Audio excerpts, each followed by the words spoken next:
千里之行，始于足下. A journey of 1,000 miles begins beneath the feet. We now gather in the Tao to travel the journey together. Welcome to Tao Talks with Derek Lin, where we take a deep dive into the Tao Te Ching by Lao Tzu. As ever, I would like to extend a warm welcome to one and all. Thank you for joining us. I want to invite you to center your thoughts and direct your attention to this moment in time, to the here and now, to be fully present and mindfully aware as we all ready ourselves for this sacred process in the Tao with one another.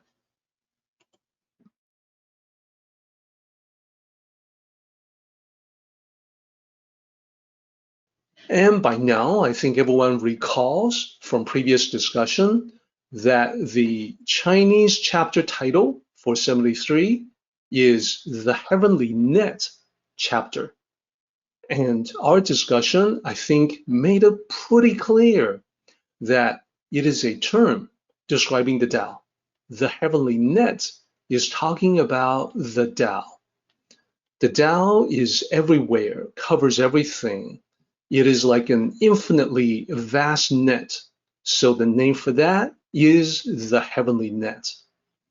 Then, despite its vastness, it does not have gaps where things can slip through. And in fact, absolutely nothing and no one can slip through the Heavenly Net. So we previously looked at the chapter itself, and then we divided it up into multiple sections. The flick line in the middle between line 5 and line 6 of the chapter, that thick line is the division dividing the first half from the second half. The first half, lines 1 to 5, can be further divided.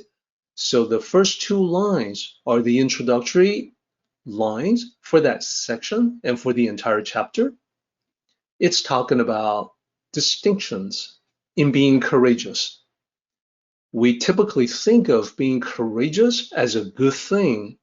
In this chapter, the Tao sages point out, Lao Tzu points out, that it's all great and fine to be courageous, but you want to combine that with wisdom.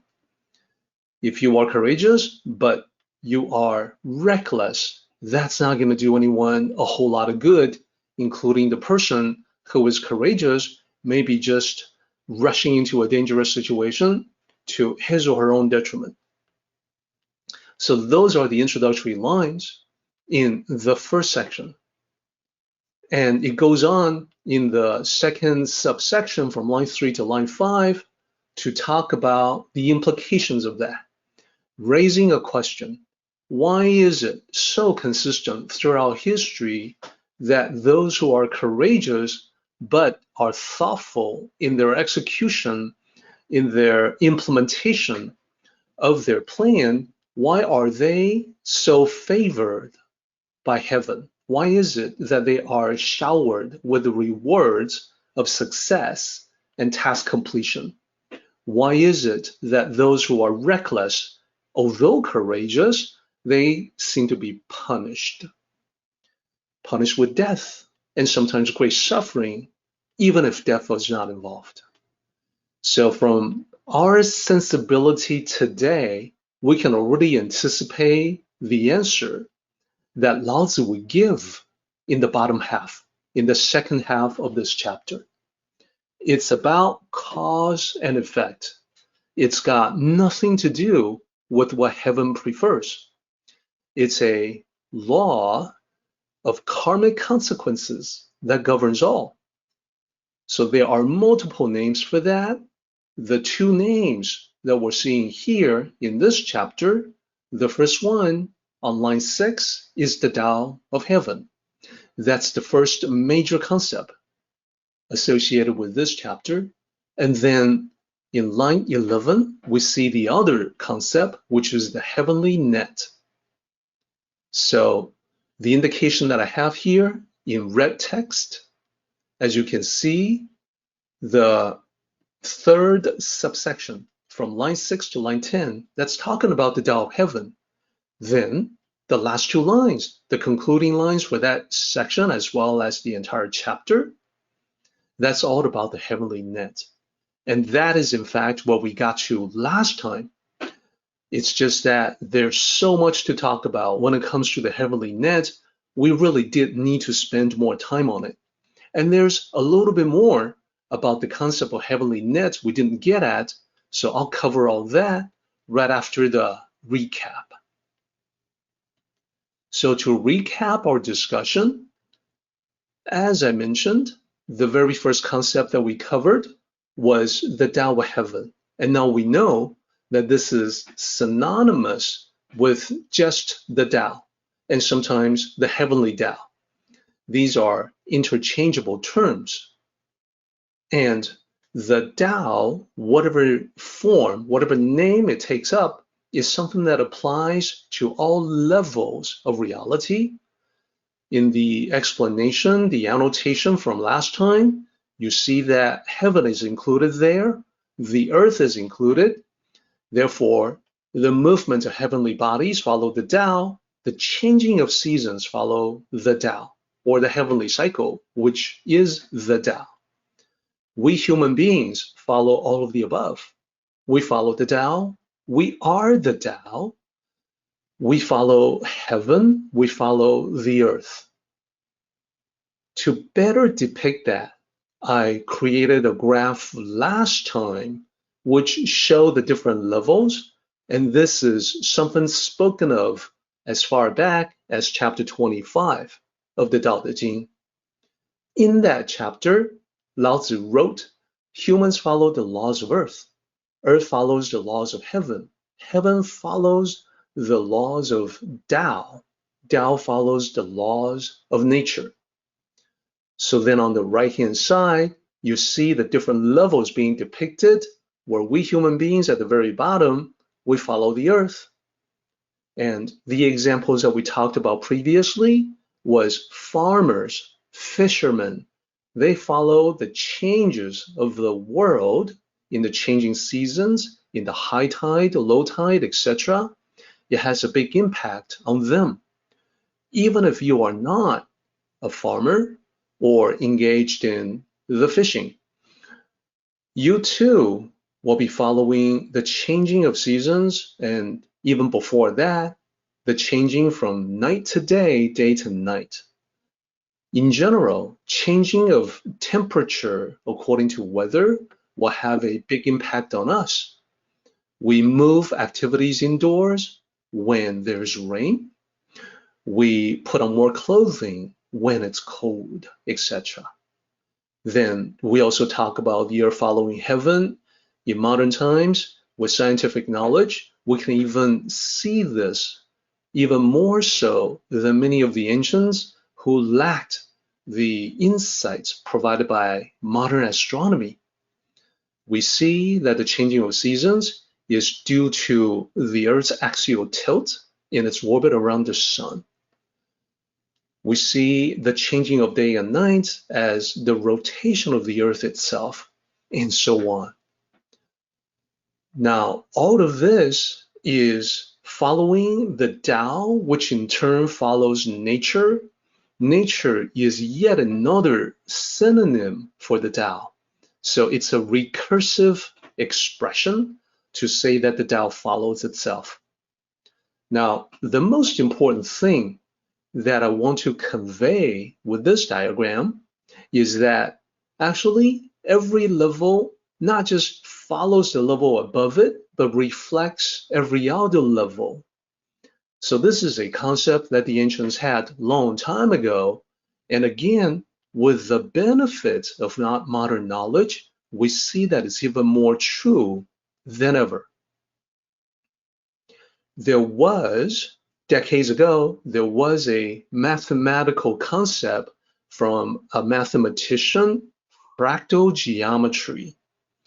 With that concept, initially quite abstract, it was seen that the fractal geometry patterns repeat itself infinitely, that you can zoom into the fractal curve and you see more and more details.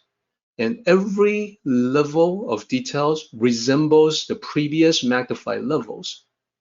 No matter how you magnify or go deep into the fractal curve of the Mandelbrot set, you see the same thing. Later on, today, many of our movies incorporate that very algorithm in the generation of computer graphics. How do you make things look real on the big screen? Well, you utilize this fractal geometry to imitate reality, to imitate nature. It means that computer-generated natural things could be the mountain, could be the terrain, could be clouds. At every level of zoom magnification, it resembles the level before. The overall impression to the human viewer is that you've generated something straight out of nature. That's how we know that this fractal self-reflecting nature is all throughout existence. It is all replicated from one level of reality to the next. So a fascinating topic all by itself, but just another way for us to see that the more we know in modern times about science, the more we see the truth in the ancient teachings. Everything reflects everything else. There's the macro, the big level, and there's the micro. There are circular movements in heaven, there are circular movements on earth, and in our personal interactions with one another. The personal interactions with one another is what the sages focused on because we're all human beings. That's what we care about the most. What we do, the effects we generate, the cause and effect relationship governing all of that. Good energy going out, good energy coming back in, bad energy, destructive energy going out, negative harmful effects coming back in. They all seem to be related. So the ancients, without knowing the term karma, which would come from Hindu roots hundreds of years later, without that, they used a different term.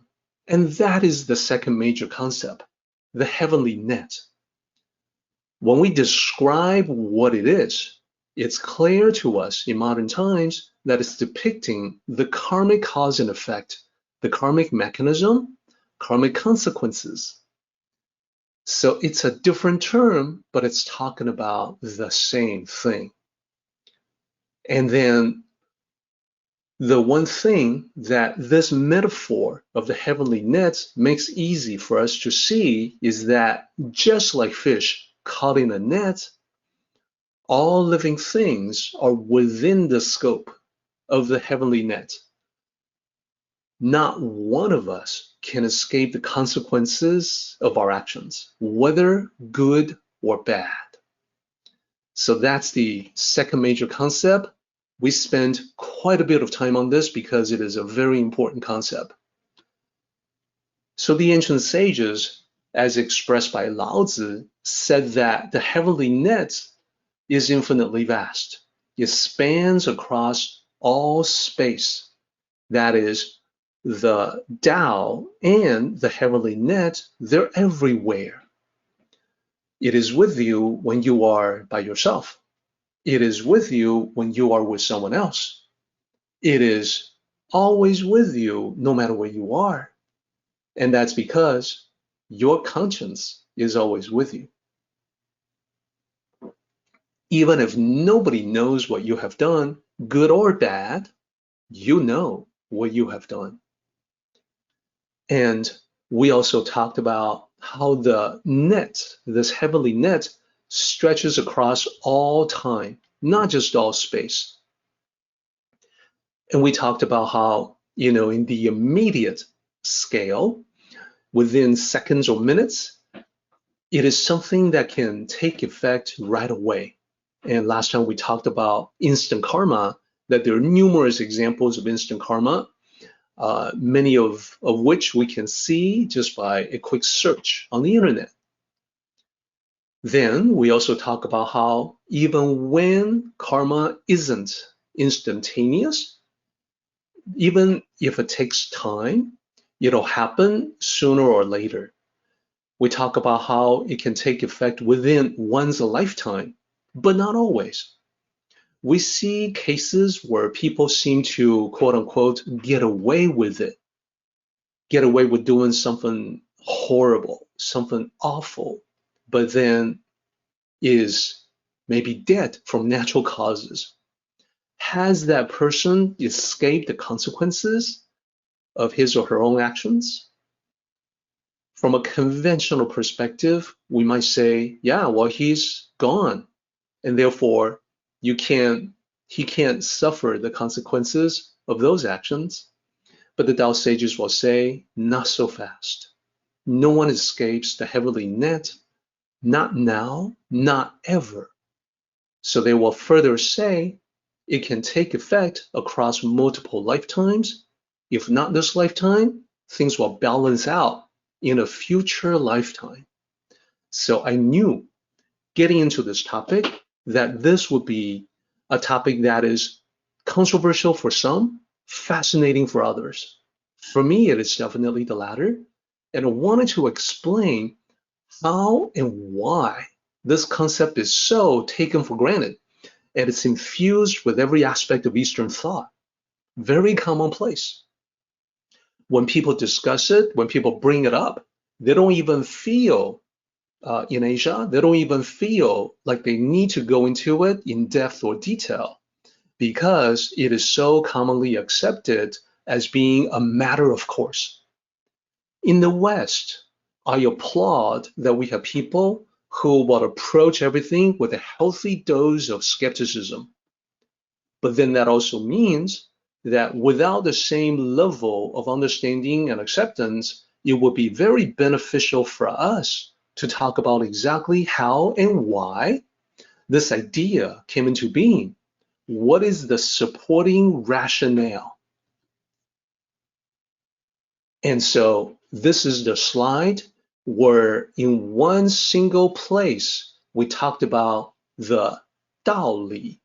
The red text you see on the right-hand side, Tao Li. That means the reasoning steps, the reasons, the rationality that goes into why this makes sense. And then I roughly divided it up into 4 different steps.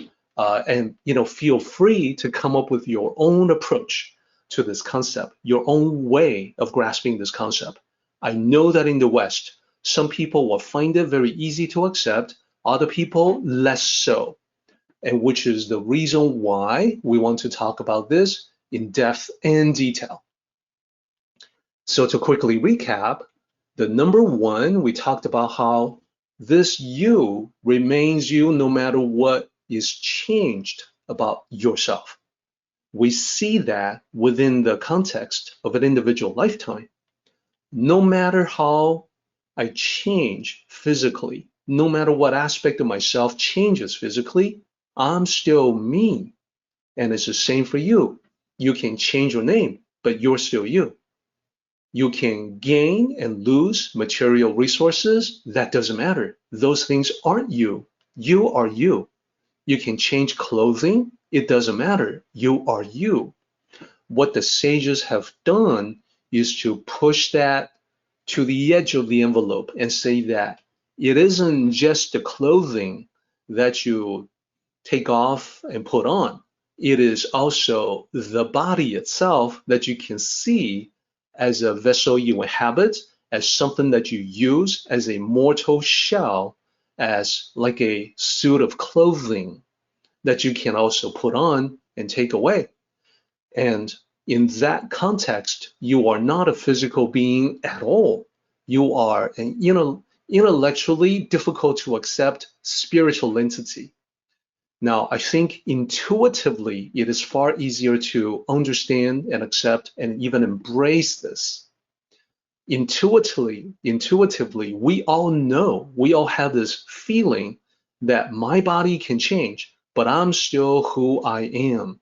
I am that which I am, which you may recall is the precept in many holy books, including Christianity.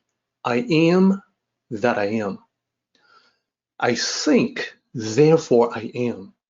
There are so many different ways to express that same idea of the true self, the selfness. The self-nature is the term from Zen Buddhism. And this you is linked to the Tao, that there's a certain Tao that governs everything. There's a way of everything. You are part of that.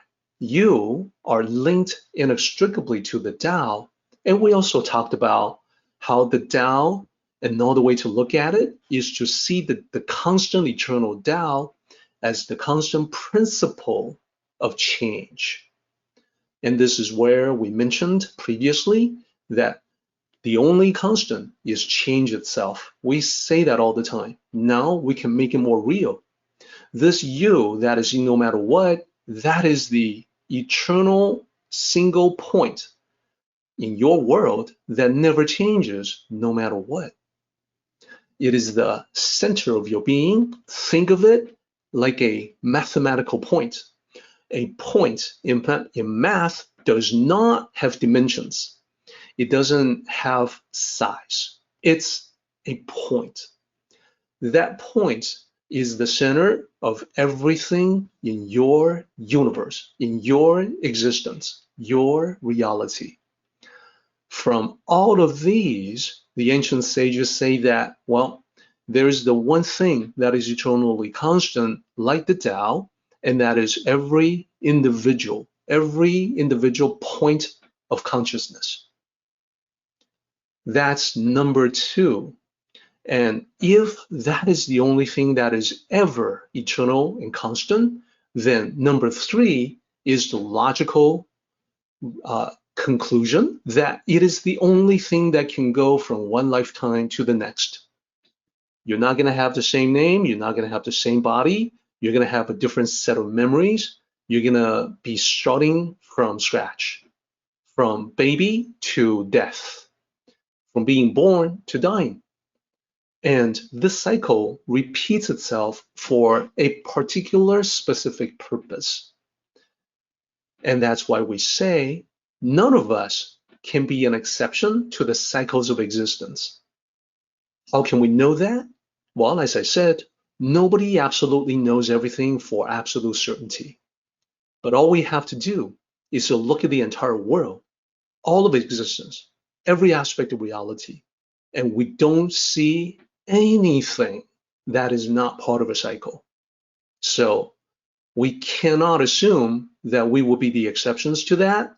If so, that would boggle the mind. It would not even make sense. Why would we be the exception to existence itself when we ourselves are part of the existence and inextricably tied to it through the Tao? So indeed, the more likely scenario is that you and I are cycling through existence after existence, our central point of consciousness being eternal, governed by those laws, and then going through the cycles in order to perfect ourselves. That is the purpose.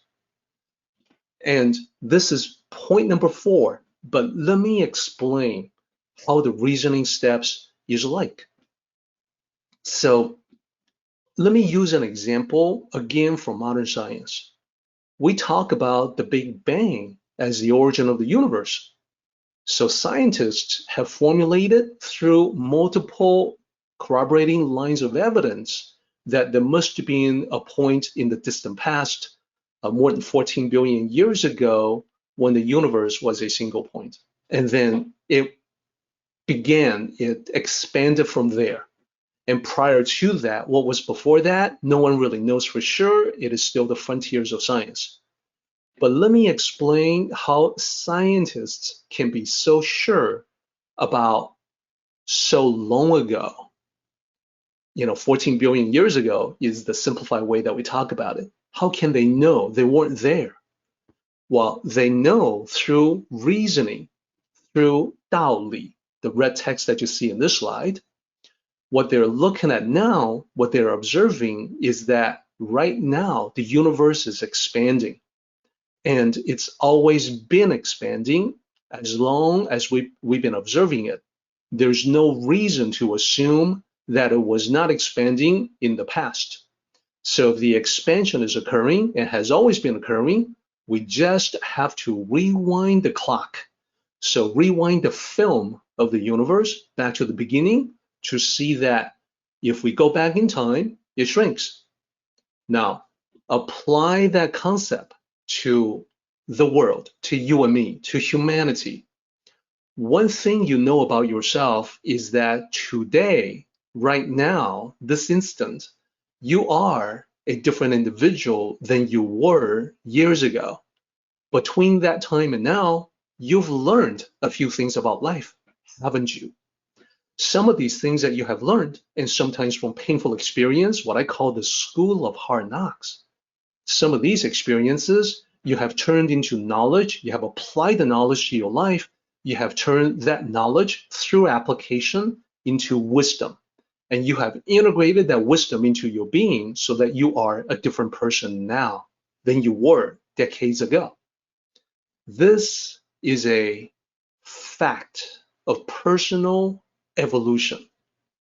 Now, if you were to expand the scope to cover humanity, studies of human history from prehistoric primitive times to today indicates that humanity itself, as we develop civilization and technology, we have also been on a path of evolutionary change. So evolution itself, fossil records, etc., that's one aspect of it, but I'm talking about the mind, the essential nature of humanity. There are studies that will compare what happened previously in history to what is happening today.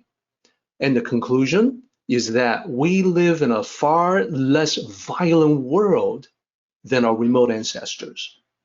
Now, because of mass communication, we see reports all the time on violence being committed in many parts of the world. Sometimes it feels like the world is getting worse and worse.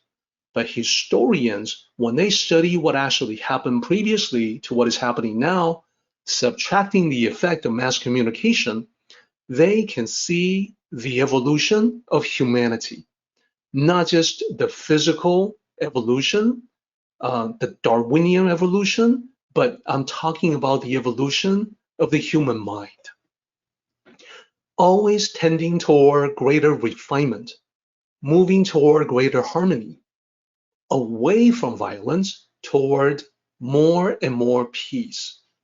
It won't surprise anyone when I say we still have a long way to go as a species, but we're moving in that direction, and hopefully we will continue to do so.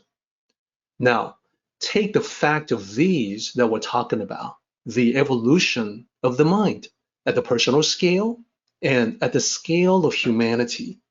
Now, apply that to spiritual evolution, apply that to consciousness and human awareness. Then it's easy to see that today you and I have human consciousness, but perhaps in the distant past, perhaps billions of years ago, when the earth did not even exist, we existed only as consciousness without necessarily the human awareness that we possess today. So there must have been some kind of spiritual evolution that's been going on as well. Evolution applied to the immortal spiritual being that is you. At some point, you, quote unquote, had an awakening and gained human consciousness. Again, this is fractal, this is self-reflective. At some point in the future, you and I will have the Buddha nature awaken, experience yet another awakening, going from human consciousness to enlightenment. So that's how we can lay things out in terms of the journey of the spirit. So that's the overall scheme. And I know that's a lot to take on, but that's the implication of what we're looking at here. And I'm going to double down on it even a little bit more. That was the last one of the recap slides. We talked about that last time. And I know for many people, it can be a mind-boggling concept. Here's more. So the self nature and the heavenly net through multiple lifetimes, past lives. So here's what the sages are saying, and this is what I believe. We have all created good and bad karma in previous lifetimes. Now, I don't have a recollection of what I have done before. I don't think you do either. None of us has recollection about what occurred in previous lifetimes. Occasionally, we see reports about people, sometimes very young children, say that they recall previous lives, usually before the age of 6. Sometimes the details of what they say, their claims, are recorded and then subsequently verified.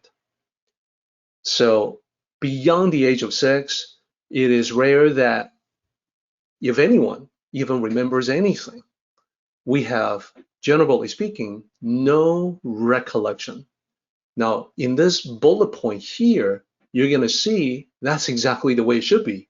Why do I even say that? Okay, I'm going to explain why it makes complete sense that you and I have no recollection of the past. And I'm going to say right off the bat that it is the only way that it can work. Not because you and I are incapable of handling the weight of all the memories from previous lifetimes. It's tied, the reasoning is tied to the heavenly net, or karma by another name. So think about this overall scheme. Think about what we have already said. Karmic consequences, the heavenly net itself, spans multiple lifetimes. Therefore, the negative karma that I had incurred previously in some past lifetime, I don't know when, I'm going to have to owe a karmic debt that I must repay. In this lifetime, I have to do that. Now, if I have learned the karmic lesson and become a different individual, then when I'm treating people in a positive, kind way, in a way that would be good rather than bad, like before, that is a potential for addressing the karmic debt. It would be the right and proper thing if I am doing the good as a result of becoming a better version of myself. It would be less of a true redemption if I'm making the remediation as a result of me remembering having wronged a particular person before. If I am being selective and choosy, oh, this other person that's reincarnated now into the same lifetime, and I owe him from before, I'm going to repay him. Well, my conduct to other people remain the same. That isn't a true change. That's not a true evolution of the spirit. Therefore, it doesn't count. It's not Wu Wei. It isn't without attachments. It is something that I do because I'm attached to a particular score that I need to settle. Whereas if I have no idea who it is, but I'm being good because I am good, if I have become better, then that's a true change. That is a true evolution. And without me knowing that it's happened, the karmic debt has been repaid in a natural, flowing way. That's the Tao. That is the reason why, karmically speaking, you should not recall what you have done before so that you can conduct yourself appropriately in this lifetime. That's present lifetime. Therefore, whenever I see that there's a possibility that I may be paying off a karmic debt, I do so gladly. Even though it may not be pleasant, I may be suffering the consequences of some past actions. I have to experience some pain to understand exactly what it was that I had caused before. It doesn't matter. I will still pay karmic debts gladly, and I will assume whatever negative thing is happening, that is an opportunity to do exactly that, to repay. And I want to, along the way, even if I don't owe anyone or anything, any karmic debts, I'm going to create positive karma no matter what. I'm going to do so not because of anticipation of good things to come back to me, but because I am a better version of myself. I have become a better version of myself. Therefore, I'm not expecting to have any payback, compensation, recognition, rewards, honors. In fact, if nobody knows about it, that's totally fine. And when I go about repaying someone, I would actually not make it super obvious, drop names, mention it to someone. Hey, listen, I just did you a favor. If I did that, I would be attaching some strings. Why would I even want to attach those strings? So this is what happens in the present lifetime, that as Tao cultivators, I hope that if you guys can see the mechanism, the way it works, it's going to lead to a difference in the way that you will conduct yourselves with everyone, with everybody else. So what about future lives? Let's talk about that. First, let's recognize that we all have a long way to go before we become truly enlightened. So I am speaking about myself. I'm speaking about everybody. I know there's no hope that I will become enlightened in this lifetime. I can only work on whatever I can, given the karmic consequences, the situation that I have, and I would encourage everyone to do the same thing. In my life, I have encountered people at varying levels of awareness, varying distance from enlightenment, if you will.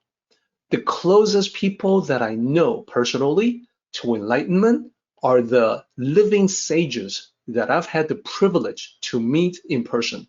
There's only a few of those. I can count them on one hand. Even these individuals, I do not believe that they are truly enlightened. I believe they're close. I believe they're far closer to enlightenment than me. But even them, they may have to go through more lifetimes before they actually get there. So then, looking at myself in comparison to the living sages, I have even a longer way to go.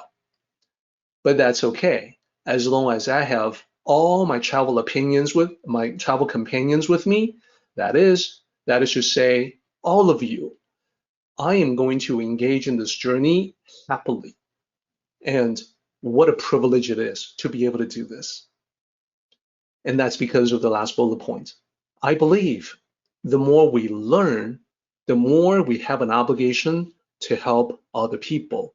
And I would look to everyone listening to this right now, and I would say that that's not true just for me. That's true for everyone. It's true for you.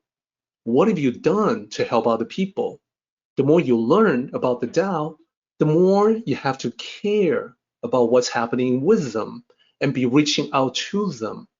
Now, a lot of it will be taken care of naturally. You don't have to engage in some sort of attachment, some sort of impulse, an agenda to help other people.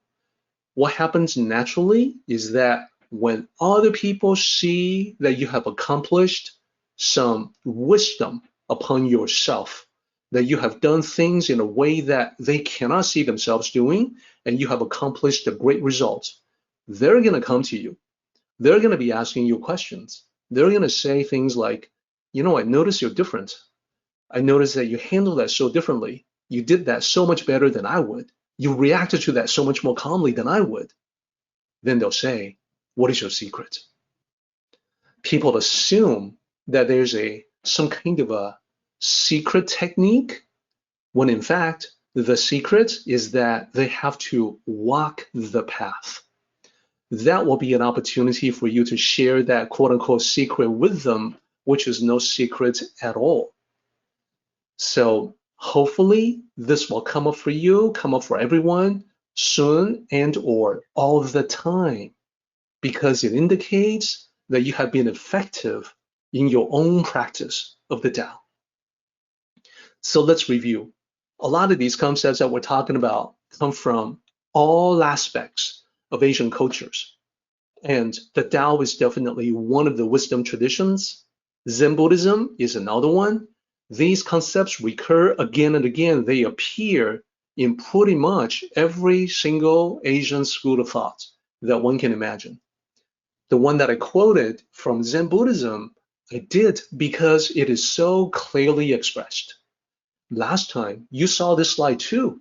And last time what I said is that in the 5 insights from 6th Patriarch Huineng, there were 2 that specifically apply to the discussion of karma that we've had, the second one and the 4th one. But let's run through all of them just to kind of make sure we understand. We should now have an extra appreciation for what Huineng talked about. So as you can see, the first one says the self-nature is originally clear and pure in itself. This is a reference pointing to the fact that the original clarity and purity of self-nature, or think of it as the soul, if you like, it gets tainted by contact with the material world. And we can become confused. We can lose our way in the material world when too much of that has happened. We forget to reconnect with the original clarity and purity of the soul. Then the second one that bears upon our karmic discussions, the self-nature originally not born or extinguished. So today you have heard from me that the soul, you, the individual point of consciousness, that is eternal. It never changes, like the concept of change itself. Like the Tao being eternal, you are eternal. So being eternal, you cannot have a point of beginning or an end. Typically in the material world, we think of birth as the beginning, death as the end. The truth is that it extends indefinitely in both directions. Prior to birth, indefinitely. After death, indefinitely. That's what the second one is all about, and it is the reason why I put that one in red. The third one that you see here, self-nature, originally complete and sufficient in itself, that just means you've got everything you need from the moment of your birth. You can accomplish everything that you need to accomplish in this lifetime. You are complete and sufficient within yourself. You are all that you need.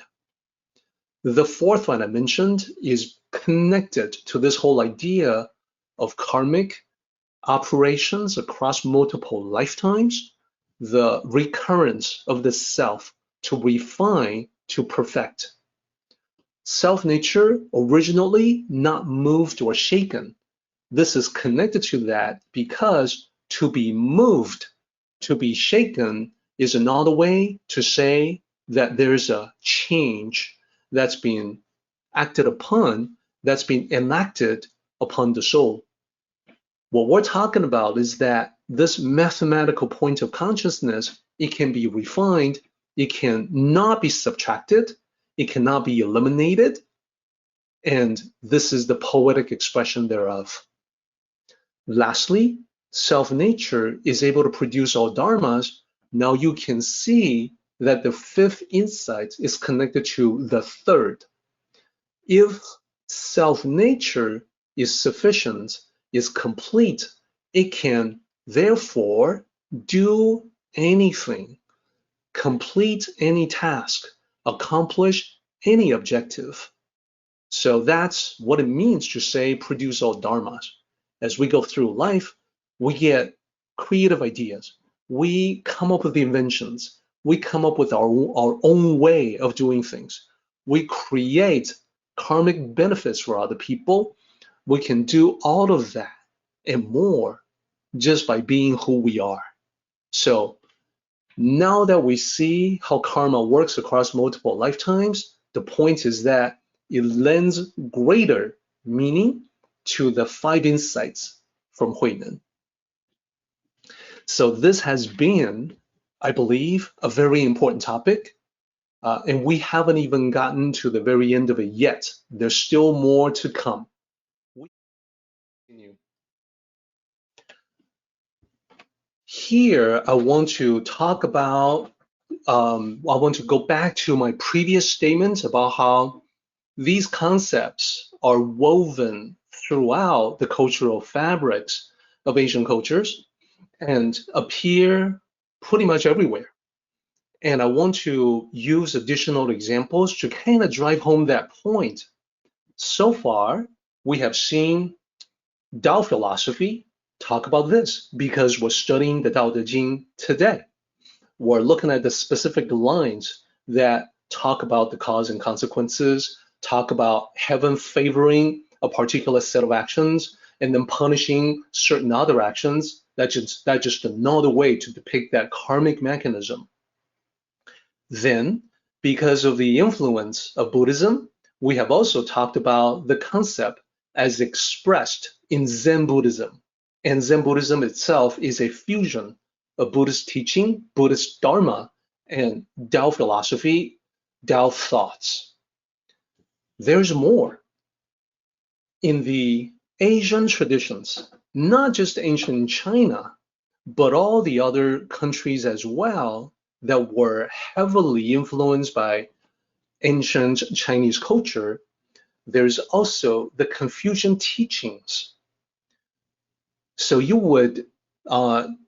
what I would do is to point out the places in Confucian teachings where the same concepts show up again. Now, I know that people in the West tend not to have many ideas or clear notions about what Confucian teachings are all about. That's okay. We're going to delve into it right now. And for some, it may be a little surprising to hear me say that Confucian teachings incorporate these very same concepts.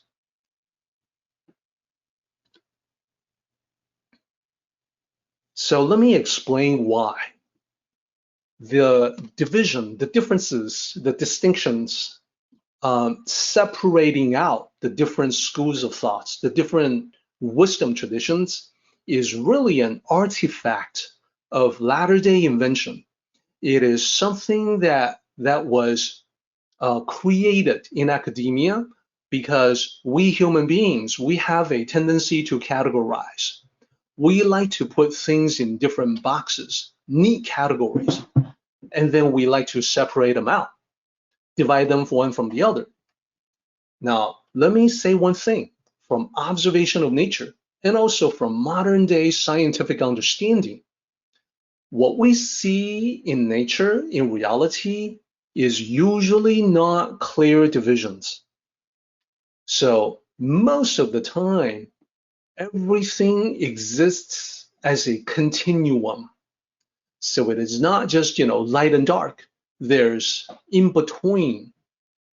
Yeah, nothing is ever black and white. There's a lot of shades of gray. So same thing.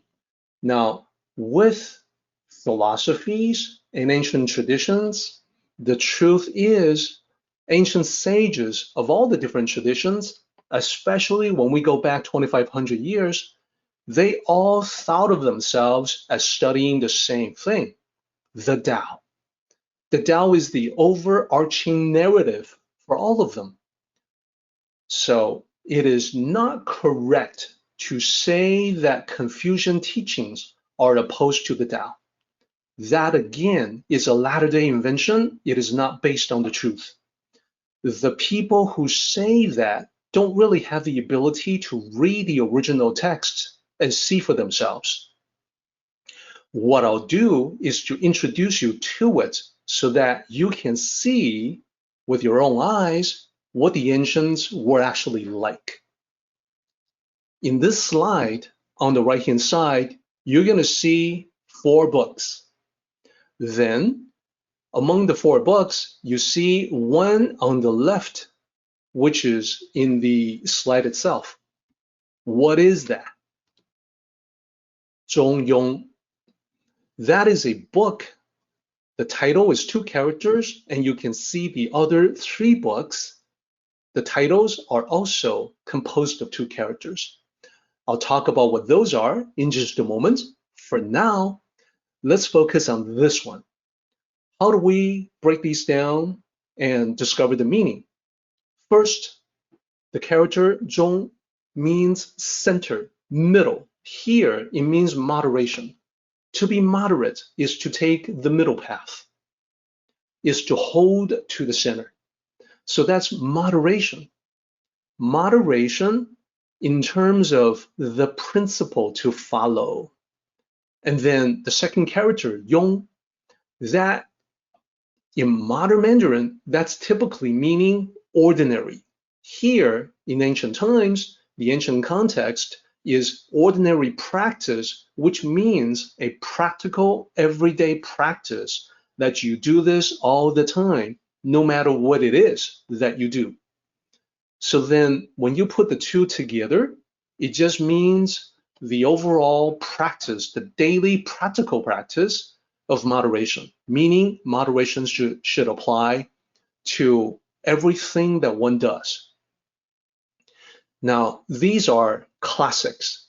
The 4 books that you see here, they are known as the 4 books. They are ancient classics that are the foundation of Confucian teachings, Confucian philosophy. So the one on the rightmost side is Analects, and this is typically associated with Confucius. And then the second one from the right is Mencius. So this is associated with the elder sage, not Confucius, but Mencius. Then the third from the right, second from the left, is great learning. So 2 characters there. The first character, da, that just means great. And the second one, xue, that just means learning. So great learning. Confucian classic, very well known. And then the last one there is what you see here, what I am explaining as the practice of moderation. Now, keep one thing in mind. These are considered to be the most important pillars of Confucian philosophy. Therefore, even in the days when the Europeans first discovered ancient Chinese culture, back in the days when it was only the missionaries that ventured forth, in the days of following Marco Polo's exploration, they saw these books right away. And then in subsequent centuries, there was an attempt to translate them. The initial attempts to translate were imperfect, to say the least. However, whatever they started doing, because they were the first to do it, it stuck, and we're kind of stuck with it. So this particular book, even though the actual meaning is about the practice of moderation, the title is now commonly accepted as Doctrine of the Mean. So this is not the best translation possible. It isn't really any kind of doctrine. It's an expression of a philosophy to practice moderation. The mean is the best that the original translator could do with the character that really means middle or moderation would be the best translation. So keep that in mind. Whenever we look at the results of ancient scholarship, we're going to see this kind of thing. we're stuck with it today, and the problem is most people have no idea that these are actually mistakes that stuck. And as I mentioned, it is one of the 4 books, the 4 books that you see here.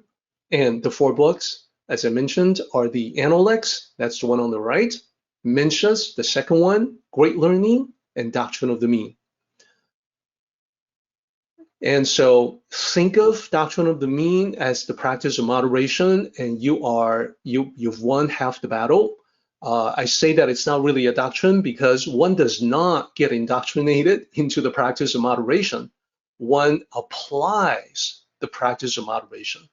So if you have the ability to read the ancient text, that's exactly what you will see. Now, in that book, the Doctrine of the Mean, I want to talk about how it begins.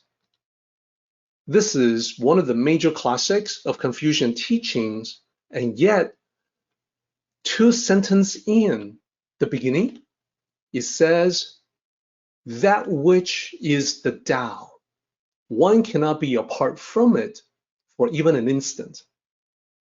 If you didn't know anything else about Confucian teachings, or that these are supposed to be from Confucian roots, you will look at that line and you would say that, well, that's obviously from Tao philosophy. It's talking about the Tao. And if you discover that it's actually Confucian teachings, you may be surprised and you may be wondering, well, what's Confucian teachings got to do with the Tao? The true answer is everything. Everything that was taught in Confucian teachings were all associated with the Tao. Reading the ancient text makes that abundantly clear, but it's not so clear today due to the obscuring effects of the mistakes that stuck, as I mentioned. Now, this line is pretty clear. That which is the Tao, you cannot be apart from it, not even for the briefest instant. That's what it's trying to say. This is an unambiguous statement. It's about as clear as it can be. But the original author of Doctrine of the Mean was not satisfied with that line. The original author of that line wanted to emphasize it even more and therefore repeats it in a different way. If one can be apart from it, then it is not the Tao. This is to reinforce the idea from the opposite direction. So now we really get the concept. And this is exactly what we have explored in this particular chapter of the Tao Te Ching. It is basically saying that the heavenly net, you can never be apart from it. The Tao of Heaven, you can never be apart from it. You're always going to be part of it, just like you are part of nature, part of reality, part of existence. All right, so this is the perspective from the Confucian tradition. Now, whenever I talk about this in the past, talk about the Tao, talk about karmic effects, multiple lifetimes, how you and I traverse this path, this journey, it is actually a journey through eternity. When I talk about that, I can see that it can be difficult for people to grasp because it is so unlike the paradigm that we had before. In the Western culture, the idea that this is the one chance we get, after this, heaven or hell. So I've made multiple attempts to better explain with different ways that I think can be helpful. And I think you would probably expect, knowing me, that a preferred way for me to explain concepts would be like Zhuangzi, through a story. So there's a story, one of the stories that specifically address this is one that I wrote a long time ago. And I want to share that story with everyone, just in case that this story will make it much easier to understand and grasp these concepts. So that story is called Reincarnation. Reincarnation. You have just earned your degree in humanities. You have just graduated out of college. As you contemplate your next move as a young person, you recall the admonition from your professor. The professor said, listen, graduation is not the end of learning. It's actually the beginning. The time you have spent in college, that was just the preparation. Ahead of you is the never-ending journey of discovery. So as of right now, professor tells you, you have learned only how to learn. The real learning is yet to come. You must go forth and do the real learning. Keeping that in mind, you and your classmates think about exploring the country. You want to do some traveling before you enter society and the workplace. Because you are recent graduates, you are a young person, you have a lot of youthful enthusiasm, but you don't have the funds to travel. What to do? Well, you discover there's an easy way to see the country for free. That's very appealing. You see, car rental companies often have cars that they need to move from one city to another. They allow volunteers to drive such cars. You just had to sign up for that. By allowing volunteers to drive, they accomplish what they want, which is to get cars to a city, perhaps a city that's a major transportation transportation center for travelers to go from one city to another. They want to get the cars there. And for you, it's free transportation by driving from one city to another. Therefore, you see it as a win-win solution. So you and your classmates waste no time at all. You go to the largest car rental company, a national chain called Reincarnation. Now they have many different cars, many different types of cars for its customers, depending on what they're willing to pay. There are a few that are expensive rentals, like sports cars and luxury cars. These are for high-end clients. Most of the cars are basic standard models. It'll get you from point A to point B, but that's pretty much it. So every time you and your friends visit Reincarnation office, you can pick and choose from the cars that are available for driving. Not all the cars are available all the time. A few times you get to pick a really nice car. Most of the time, it's an average standard car. And the number of cars that you can choose from is also limited. And it can also depend on where you want to go, what city you want to visit next. It depends on what the company says. This particular car, we need it to go back to city A. That other car goes back to city B. So you pick your cars and you hit the road. Now, in your trip, in driving from one city to another, it is not unusual for you to become attached to the car. Sometimes you catch yourself thinking, well, this is my car, but it's not really your car, because sooner or later, you arrive at your destination, you got to turn the car in and then pick another car. So you may feel reluctant to let it go if it's a nice car that you have chosen, but you don't really have a choice. The car doesn't belong to you, it belongs to the company. There's always more than one path to go from one city to another, one route. It's pretty much up to you which way you want to take. The company gives you plenty of freedom and flexibility, and you make your choices at freeway intersections. Sometimes you travel the scenic route, other times you travel the most direct path. Sometimes the best choice is obvious, other times not so obvious. A route that can look pretty good, it can turn out to be backed up for miles due to traffic, due to some kind of congestion, possibly construction or accident. And also, weather conditions can be a factor. Sometimes it gets rainy, sometimes it gets foggy. Your visibility can be severely limited. And you know that even when the weather is sunny and clear, you can see further up ahead, but there's a lot beyond the horizon you cannot see. So more than a few times, you find yourself caught in traffic.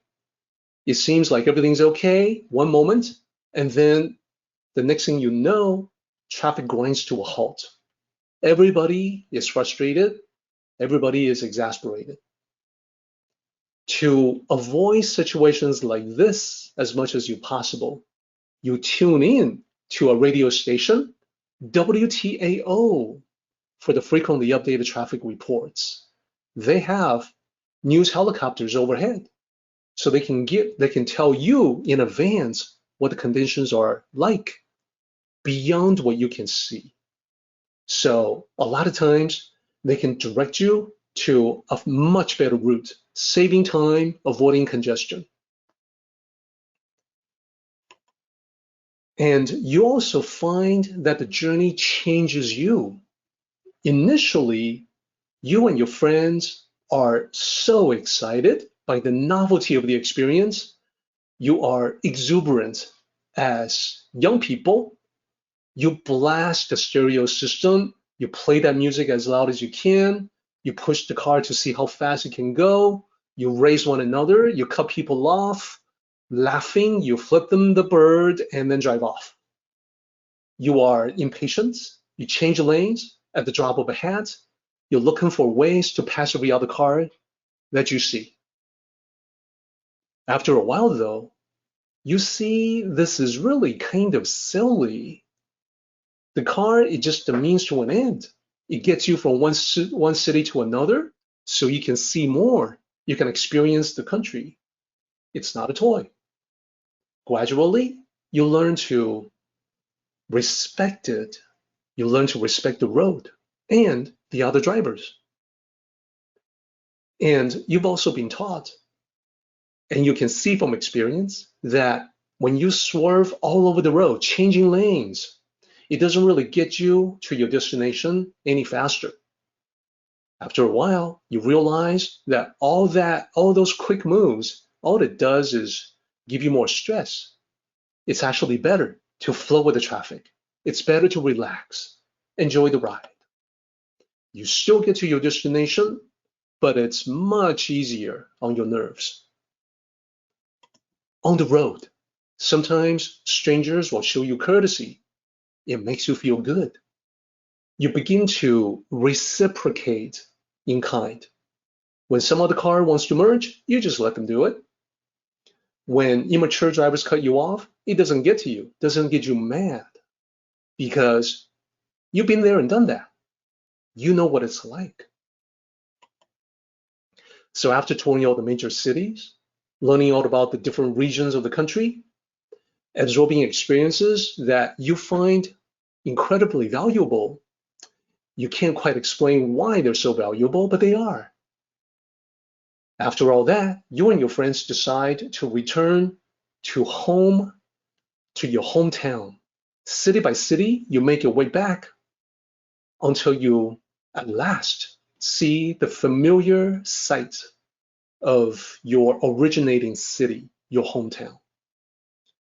You return the last car to reincarnation, thinking that perhaps this is something that you can do again in the future. It is the same office where you started your quest many months ago, but everything looks different for some reason. And it's perhaps because your perceptions have changed in the process. When you leave the office, you see the company's large sign, reincarnation. For a moment, your vision blurs and you think you see a different word. But then the moment passes and you turn to join your waiting friends for a well-deserved round at the local pub to celebrate. The end. So what have we just heard? Let's talk about the metaphors. Let's talk about what the story really is. It isn't really about driving from one city to another, as you probably figured out by now. It is speaking through metaphors about existence itself, about the true self experiencing multiple lifetimes, like a driver going from one city to another. So the physical body is a vehicle that takes us from one place to another. It carries us from one place to another. It's like a car. So what is the driver of the car? Well, it is self-nature. It is truly the you that never changes, no matter how many times you change your vehicle. You evolve and change in that way. You become more refined, more experienced, wiser, but you're still you. Therefore, the road trip from one city to another is the journey of life. At the beginning, when you embark, when you leave one office of reincarnation, that's your birth. When you reach the other office, the destination city, that is the death. That is one trip, but it is not the only trip. You've got another trip coming right up after a break. In those trips, more metaphors. What is the Tao? Well, the Tao is the guidance for the best route to take to complete the journey. So the guidance that we get, sometimes we don't listen to it. But if we don't listen to the guidance of the Tao, or if we didn't know that we needed to tune in to the radio station, we end up regretting that because it is very easy to take a path that is backed up for miles. And there are things that we can learn along the way. Listening to the Tao is just one of them. What are some of the other lessons? Well, we know that because the vehicles are not really you and don't really belong to you, like the body, your physical body doesn't really belong to you.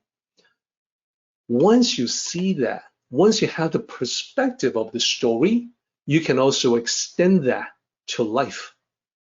So just because someone else has picked a luxury vehicle or sports car, that isn't really a good reason for envy. In this lifetime, lacking that perspective, perhaps we look at the rich, the wealthy with some envy, but then we can see from this expanded spiritual perspective that, well, the car that they have chosen, the luxury car, the sports car, they don't get to keep that car either. They don't get to keep that for any longer than anyone else. When the trip is done, they have to turn that in. And who knows, maybe next time you get to pick one of those cars. So when you have that perspective, material things become appropriately proportioned in your perception. It's nice, but it's not everything. So more lessons that we can learn is that karma is a primary method of learning on the road. What you do, what you experience, what happens to you, what you do to other people, these are connected. You cut other people off, they cut you off. You are courteous to them, they can be courteous to you. So karma is a masterful teacher, and that teacher teaches all the lessons thoroughly by using your own experience, by having you experience all the emotions on the receiving end. When you have learned the lessons that karma wishes to teach, you integrate those lessons into your being. They become wisdom. They become part of you. You haven't changed. You're still the same person, but you are a better driver than you were before. You are more skillful with a vehicle, and you are also more courteous and considerate to the other drivers, and you are a safer driver. Better for you, better for your friends, better for everyone else. So, what about the lesson in choosing paths? The lesson from the freeway intersections is that there are many, many different junctures in life where you can pick and choose. Should I take that off ramp or should I just go straight ahead? You can pick and choose, but once you've made that choice, you're locked into that choice for a while. If you change your mind, you're going to have to go further before you have an opportunity to get off the freeway, reverse course, then come back, take some time to come back to take a different path. That is just like the choices we make in life. We don't always get to pick the best possible choice. We a lot of times need advice. If we make the wrong choice, it takes a while to get to have a course correction. And that's one of the reasons why we study the Tao, so we can minimize that entire process. And thinking about you and your classmates, your friends on the road, you can see we are all here to help one another along this road. And as I said, this is a road that runs through eternity itself. We're all in it for the long haul. So there are many other metaphors that are built into this. I will leave it up to everyone to explore on your own. When I talk about the college, graduation out of college, I am referring to the universal mind, or at least your part of it, gaining a higher level of consciousness and awareness. The degree in humanity is what I'm talking about when I say human awareness, graduating out of college. The classmates I talked about in the story are the soul companions who travel with you from lifetime to lifetime. They are literally your classmates in the lessons of life. You see them over and over again. Some of them come into your life as family members, others come into your life as friends. So I can say with a high degree of confidence that you and I are soul companions. That is the reason why we encounter one another now. It didn't happen for no reason. Now, the rainy and foggy weather that I talked about in the story, I'm talking about life. I'm not actually talking about weather. There's many times in life when we're confused. We can't see that far ahead. That is when, more than ever, we need the guidance of the Tao. So these go on and on. Let me get to some important points. Continue with some important points. I want to close by saying that you can review the concept that we have talked about. First, the talk on the important slide, Your Nature Through Multiple Lifetimes, is on YouTube. It's about 20 minutes, I think 21 minutes, and you can see it. You can find it quite easily, and you can review that anytime you like to further get into these concepts. And if the metaphor of driving cars from one city to another isn't quite clarifying the whole scheme for you, you can try a different metaphor, a different way to look at it. There is another perspective on this. It's just a different way to talk about the same thing. There is a chapter called Existence from the Tao of Success, 5 Ancient Rings of Destiny. So that is in the beginning part of the book. It's in the first section, easy to find. So even if you understand reincarnation and have no trouble with the metaphors, the representations, the symbolic meaning, you may still find existence to be very helpful in furthering your understanding of all of this. So now we come back to the Tao of Heaven. This is where we conclude our whole discussion of the chapter. I want to remind everyone that we have gone through the lines in the Tao Te Ching, and they describe the Tao of Heaven in the following ways. It talks about the characteristics of the Tao of Heaven. You're going to see that on the left-hand side, and it will also, Lao Tzu also talks about what the Tao of Heaven does, its actions, its tendencies, inclinations. On the left-hand side, Lao Tzu says, the Tao of Heaven is not contentious. It contends against nothing. In the same way, you and I want to be non-contentious. We'll talk more about that. Lao Tzu says, the Tao of Heaven says nothing. It is silent. Not a word. And then Lao Tzu says, the Tao of Heaven, it does not need to be summoned. You don't call for it. Then Lao Tzu concludes by saying that it is unhurried. Everything happens at the right time. Everything happens at the perfect time. Now, as far as what it does, take a look at the right-hand side. The Tao of Heaven excels in winning.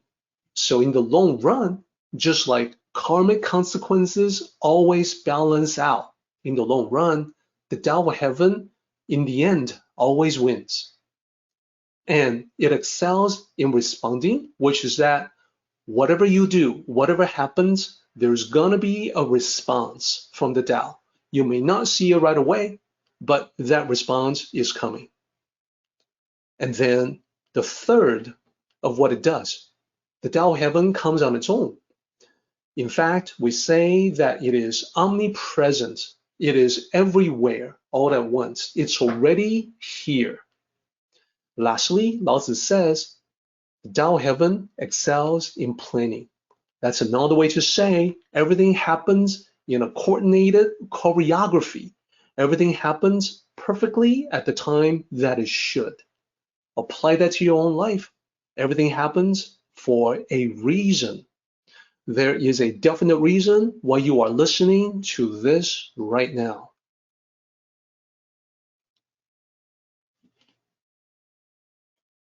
Okay, now let's go ahead with the applications, starting by recognizing that the Tao of Heaven goes to the heavenly net as the same thing.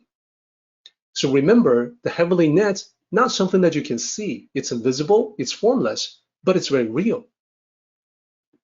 It's eternal, it's indefinite, it extends, it is infinite in all directions, and it is across all of space and time. It's exactly like the Tao because, well, it is the Tao, and it is you. You cannot struggle against the heavenly net. You cannot escape its influence. Everything balances out in the long run. That's why we say that it wins eventually. It is silent. The Tao says nothing. The heavenly net, likewise, says nothing. And yet, you struggle against it, it responds immediately, it traps you. You do good things, you gain good results. You do bad things, you get bad results. It responds. There is no predicting when you will hear the response, but you will. If not now, then later. If not this lifetime, then another lifetime. The heavenly net, always there, always present. It bears witness to your actions, even when you think no one will ever know about what you have done. This applies to good, the bad, positive, negative. Lastly, heavenly net, it takes its time. It's not in a hurry. We human beings can be in a hurry. The Tao is not human. It does not operate on human timescale. It doesn't care if something happens in 100 years instead of right now. When it moves, everything falls into place, like it's all planned out and coordinated in advance. So that goes from the Tao of Heaven to the heavenly net. I think everyone can see the connection. We do the same thing from the heavenly net to your life. So number one, we follow the example of the sages, we emulate the Tao. The more Tao-like we can be in life, the more we can be better off in this lifetime. Just like following the guidance of the news helicopters in WTAO station with the traffic reports. The characteristics of the heavenly net become our characteristics. Like, for instance, non-contention. We have to be non-contentious with other people, so no one will contend against us. So when there's peace and harmony, we win. Indeed, everybody wins. We practice the art of silence, the virtue of saying less, expressing more meaning with less words. At the same time, we respond to the needs of others, and we can do so best with action rather than words. And other people, because of that, will be responsive to us as well when we need their help. What goes around comes around. It's karma, it's the heavenly net. Then we practice being present through mindful awareness. So we don't need to be told to be present. We already are here as Tao cultivators. And when other people come into alignment with us on their own, they too show up for us. They are with us when we need them to be with us.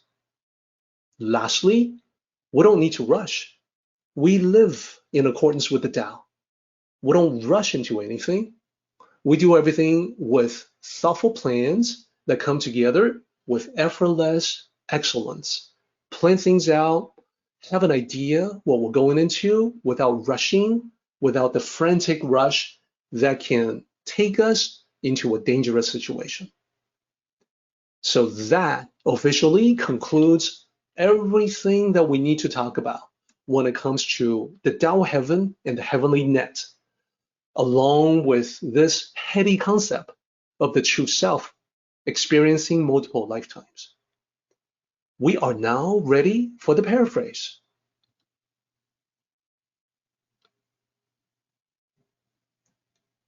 So in the first section, we have the distinction between the different kinds of courage: wise courage, reckless courage. The difference in being courageous is responded to by the Tao of Heaven and the heavenly net. The response is different. That's what we need to internalize and accept. Therefore, the paraphrase that I would like to offer is the following. There is an invariant rule governing human actions. If you charge blindly without knowing what you are getting into, things end badly. On the other hand, if you look before you leap and think things through ahead of time, you'll reap the rewards. Why is it that heaven seems to favor the thoughtful over the thoughtless? Even the sages have a hard time figuring out why. Then we can go to the second section. When we say it like this in a paraphrase format, you can tell that the ending of section 1 is rather tongue-in-cheek. The sages already know why, but then Lao Tzu writes that, hey, even the sages have a tough time figuring it out. So this is humor by contrast. Let's take a look at the second half. It's all about the Tao of Heaven. This is why it's so important. It begins with the Tao of Heaven. It talks about how it is, what it does, and then it ends with the last two lines about the heavenly net. So here is the paraphrase I would like to offer. What is the Tao of Heaven? We can see that it does not contend against anyone, but it always wins in the end. It does not say anything, but it responds to everything you do. It doesn't need to be summoned because it is always present no matter what. It is never in a rush, but its plans bear fruit sooner or later. It is like a heavenly net that covers everything and everyone. This net is loose, so many people don't even realize it's there. Despite the looseness, nothing slips past this vast net. Whether it's positive or negative, you reap what you sow. So I think the paraphrase is an attempt to express the original using modern expression, and I hope it is helpful for everyone. Lastly, for 73, we have the full circle. In the last line of chapter 73, Lao Tzu talks about the heavenly net being vast, loose, but then it covers everything completely. Keep that in mind as we go back to the first line and then circle back to form the full circle. We link this back to the first line. The first line is talking about the difference between thoughtful and thoughtless and the difference that it makes in someone being courageous. So combine the two together. What it says is that the Tao of cause and effect, karma, if you will, it governs everything. And that includes the way we manifest courage. That's what makes the difference. That is why we need to keep this in mind for everything we do. This is the emphasis on never rushing into anything, that we should always combine courage with wisdom. So that is the key to chapter 73. The heavenly net is vast, loose, and yet does not let anything slip through. So this is the very last slide of 73.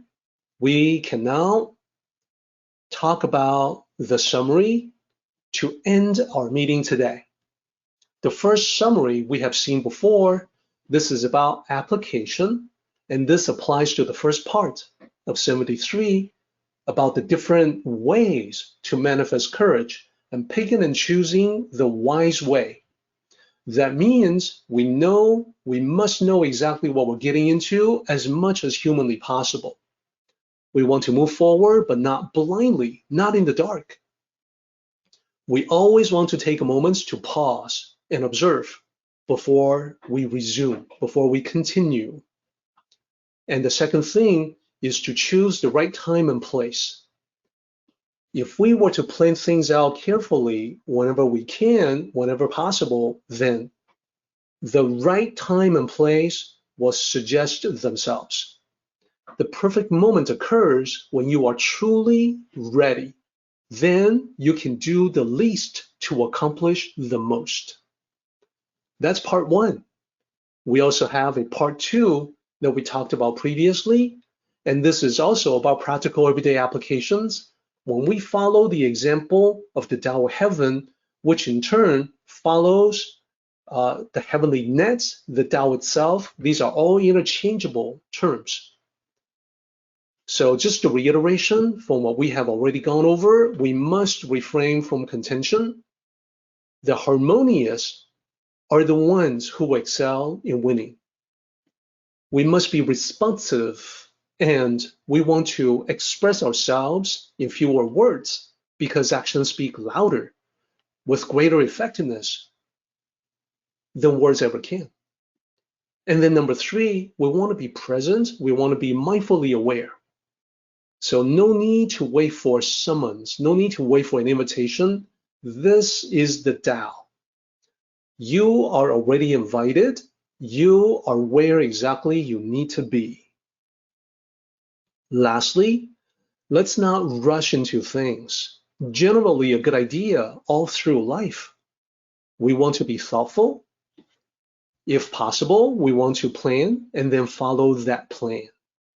When you get into that habit, you quickly see that because of the thoughtfulness, even when you don't have the opportunity to plan, you are still able to proceed in a way that is far more effective not rushing, not frantic, not panicky, and still get things done because through habit in your mind, there's already some sort of a plan about what happens next. So I highly recommend making this a part of your life as you live the Tao and travel the journey. Our meeting has come to an end, but the journey continues on.